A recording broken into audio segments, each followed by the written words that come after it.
All right, welcome to week 7.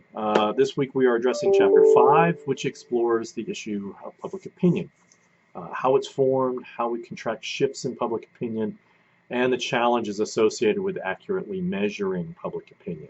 Um, how do we know what the public believes about important policy issues like abortion, the death penalty, gun control, and the like? Um, Presumably, we know because social scientists, marketing professionals, and related fields of study have developed highly sophisticated polling methods to take, polls, which are basically snapshots of what the public as a whole thinks about on a given topic. So when you hear that a majority of Americans want abortion to be kept legal, or that nearly 90% of Americans agree that guns should be kept from those determined to be mentally unstable, um, we need to understand that this is a precise discipline, but it's not an exact science. There are a lot of challenges to knowing with certainty what the public as a whole is really thinking about at any particular point in time. And obviously, there are a lot of challenges associated with accurate polling, and that we'll be learning about as we go through the material this week. Um, to me, another interesting subject raised in this chapter is political socialization. How do we as Americans impart our values onto our children? How does one generation, kind of help bring the succeeding generation into political maturity and understanding what their role and what their responsibilities are as citizens? Where do people get their ideas and beliefs about politics?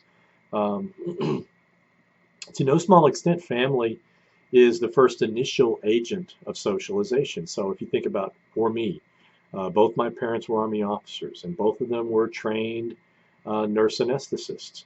I was an Army brat. So how do you think that affected my political beliefs? Uh, as you learn about the challenges confronting pollsters in accurately capturing public opinion, one thing I hope to impress upon you is that while accurate polling is difficult, it's not impossible. And while there have been instances where polling got it wrong, there are also lots of instances where polling, measures have been borne out. And there's a difference between skepticism, which, causes you hopefully to be curious enough to say, I'm not sure about that. Let me check on it. And cynicism, which causes people just to dismiss everything that they hear out of hand. And that to me is a crucial distinction that, we need the one. We really are harmed by the other, right? People who don't believe in anything will fall for all manner of conspiracy theories.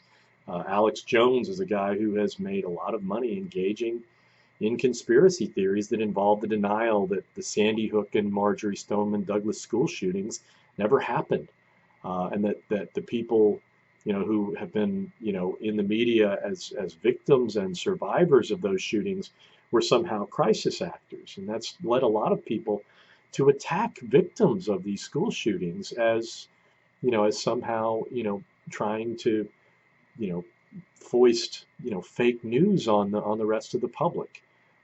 These are the kinds of things we need to try to resist and to be clear and try to understand what we're dealing with. So we have 3 assignments due this week: the form and the quiz as always, and then your first short writing assignment. It's based around a brief article. The article is in the course resources section. There are directions that you should be able to read them. If you have any questions about the assignment, please don't hesitate to contact me directly or ask a question in the forum. And let's have a productive week.